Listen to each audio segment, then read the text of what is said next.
So here's the question. You want to start a business, you've thought about it for a while, you are ready to go, but you are worried about the frustration. You're tired of seeing just the positive side of things from entrepreneurship gurus and business owners, and you want to see the kind of the behind the scenes look. In this series of videos, this is what we'll be showing you. We'll be showing you the behind the scenes frustrations, successes, what we're getting stuck on, what we're working on, all those kind of things. My name is Jason Rivera, and this is Behind the Scenes of Value Investing Journey and Rivera Holdings.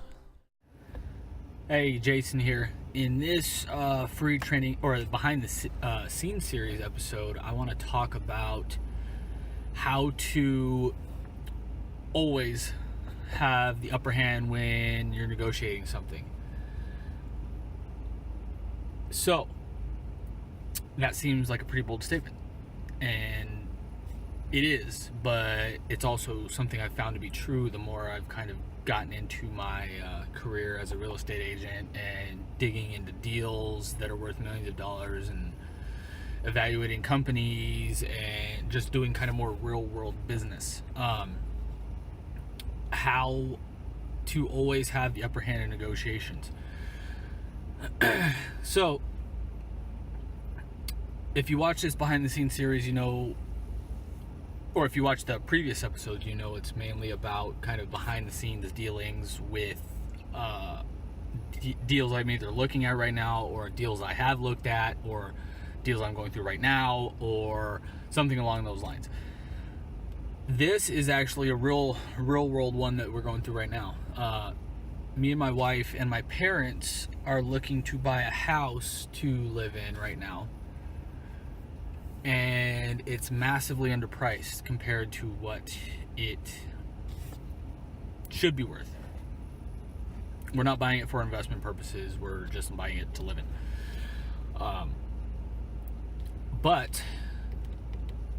And it's been on the market for, as of this recording, about 14 days now, I think, if memory serves me right.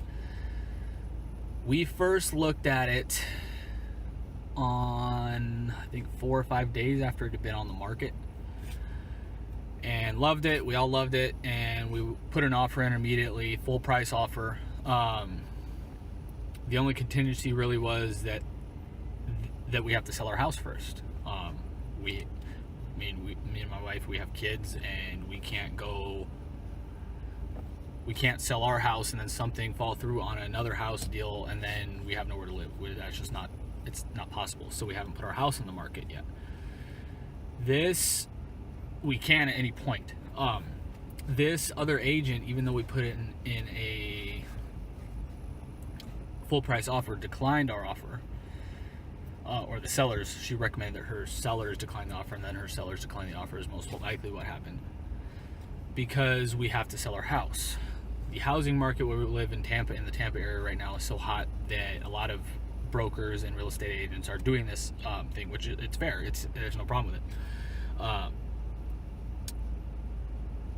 In my opinion, it's a little bit unrealistic in many cases, because if most people don't have kind of two houses that they can afford to pay mortgages on unless they're investing. So if it's just for a family home and you're not investing in it, expecting us to buy another house before we sell our current house and then kind of run the risk of not having where to live is kind of crazy. But again, that's how hot the housing market in here is right now. So what does this have to do with negotiations? How do I still believe that I kind of have the upper hand, or how can you always get the upper hand in negotiations? Don't be emotionally involved in the decision-making process at all. Don't let emotions rule your negotiation. If you do, you're going to fail, and you're going to lose, and probably lose money, or overpay or underpay, or whatever the situation may be. So my tip to always having the upper hand in negotiation is to not be emotionally involved. What does that mean in this situation? To me, we like the house. We all love the house. I would love it. It has a fantastic view, has everything we don't want and everything we need and more. Underpriced, which as a value investor, you know, is fantastic. Up and coming neighborhood that will likely appreciate in price unless the stock market, or not stock market, real estate market just completely crashes. It will likely appreciate in price pretty significantly over the next 5 to 10 years. So, but I still base all my decisions off of data. We put in a full price offer that we were all completely happy with. She declined our offer. She, in my opinion, being a real estate agent myself, she was expecting a bidding war, most likely, because of the hot real estate market here. She hasn't got it, and she's hoping to find a better deal than ours. What I believe in deal making is you take the for sure thing. Yes, there's a contingency that we're gonna have to sell our house, but there's no problem selling my house. It's on conservation land. I sold a house that was on conservation land in 1 day, in 12 hours. That's literally 3 houses down from mine. So there's no problem selling my house. So what I think is still trying to do is she's trying to get a bidding war. She's already done 3 or 4 open houses. 3 or 4 open houses in under 2 weeks. And to my knowledge, at least what I've heard, is we're still the only people that have offered on this property. So what I'm expecting to happen is, because the last open houses were Saturday and Sunday this past week, it's now Tuesday, and it's still active on the market, which means it hasn't, they may have gotten another offer, but that wasn't acceptable. But it's still on the market, it's still active, it still can be bought. So what I'm expecting to happen at some point, and again, this goes back to being not emotionally involved, is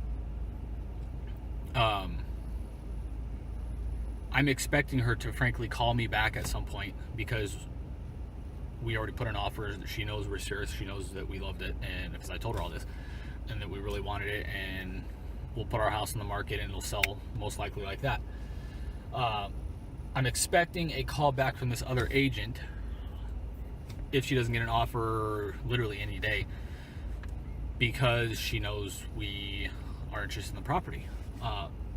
If and when that happens, I'm going, instead of the only contingency being pretty much selling our house in the home inspection, I'm going to throw in either taking $10,000 off the purchase price or having them pay full closing costs. Again, it's mostly because at that point I know that we would have the upper hand in things, and I would want to get a better deal for my family. And no malice, no emotion whatsoever. It's just I want to get the best deal for my family. I treat all my clients like that. I want to get the best deal for them as well. I do the same thing for them. So, but that's how you get the upper hand in any negotiation, is not being emotionally involved. May we miss out on the house? Yes, but again, there will be other houses. There are other houses we're looking at, and there are other houses that we've liked, and they're building developments and houses pretty much everywhere in this area right now. This area is booming. And that would give us more time to fix up some minor things in the house and make a little bit more money on the house. So there's literally, for us, not really any downside at this point. All the downside is at this point is and all the risk is on the sellers. They already own another home. I know this because the other agent told me. They're already paying on that other home. So the longer they kind of go, the more they're going to be paying double mortgages. And the more they're most likely going to be willing to drop the price even further if it comes to that. And again, she knows I'm interested, and I told her that. And again, that's how you, in my opinion, get the other upper hand in all negotiations, is you're not emotionally involved. You don't base your decisions off emotions. You don't get mad, you don't get sad, you don't get angry. You just keep going and think about how you can make the best out of the situation and that kind of stuff. So that's what we're doing right now. And this will pretty much go for any aspect in your life.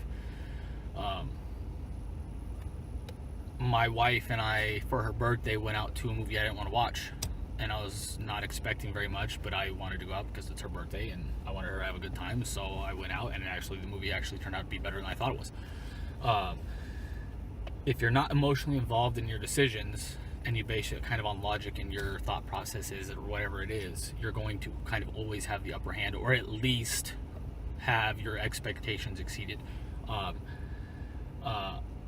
And that, again, will lead to less anger, less frustration, less sadness, whatever the emotion might be. But that's how I dealt with the marina that I was going after a couple of years ago. At this point, that I had a signed offer on, the financing fell through, and I couldn't raise enough money to do the deal. So the deal still fell through, and I still wish I would have been able to buy it, but I've been doing other things to build that cash flow instead. I wasn't emotionally involved in that decision. Going after $10 million worth of apartment buildings, wasn't emotionally involved in that decision. Missing out on those. Some of the other businesses and operations I've gone off, I'm not a very emotional person, so this helps. If you're an emotional person, then you need to get your emotions under control. Somehow you need to train yourself. But if you, again, kind of go on your analysis and your thought processes, and instead of basing your decisions on emotion, you will have the upper hand in negotiations most of the time. Again, or at the very minimum, have your expectations exceeded in most cases. Again, that doesn't mean you'll get all the deals. You won't. None of these deals I've talked about I've gotten at this point at all. And I may not get this house either. If I don't, again, I'm not emotionally involved, and we'll find another house. But if we do, great, and we'll probably get a better price on it and make a little bit more money on it. So that's kind of my tips that I've noticed over the years of how to gain an upper hand in negotiations. Another tip that I love is Warren Buffett saying, if you're you're sitting at a card table and you don't know who the patsy is, you're the patsy. In this kind of analogy, if you don't know what's at stake for everybody, you're going to lose. In this case, I know that the other sellers have to sell at some point, because they have 2 mortgages at this point on expensive homes, or on reasonably expensive homes. I know this one's not that expensive compared to the area, but the other one certainly is, because I know the area where they live at. So it's on the water. It's very expensive homes. So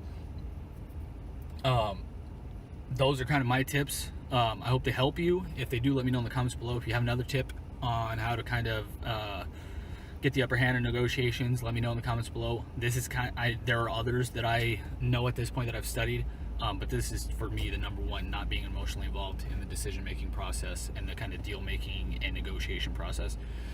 This has helped me the most. And make sure to watch our other videos in this series. Most of the other ones were on real estate as well.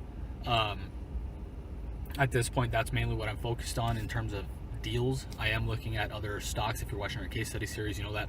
But there's nothing really kind of behind the scenes that you're seeing from that, other than the actual me going through the cases. I can't negotiate to buy the whole company because it's a $500 million company. I don't have that kind of capital yet. So at this point, most of the behind the scenes series are about real estate and real estate investing, buying real estate, helping sell real estate, all that kind of stuff. If you want to watch our other series, case study series, free training Friday series, we have our value investing in your car episodes, we have our My Thoughts series. We have all sorts of series talking about a bunch of different value investing and finance and related topics, how to learn better, how to think better, all these kind of things.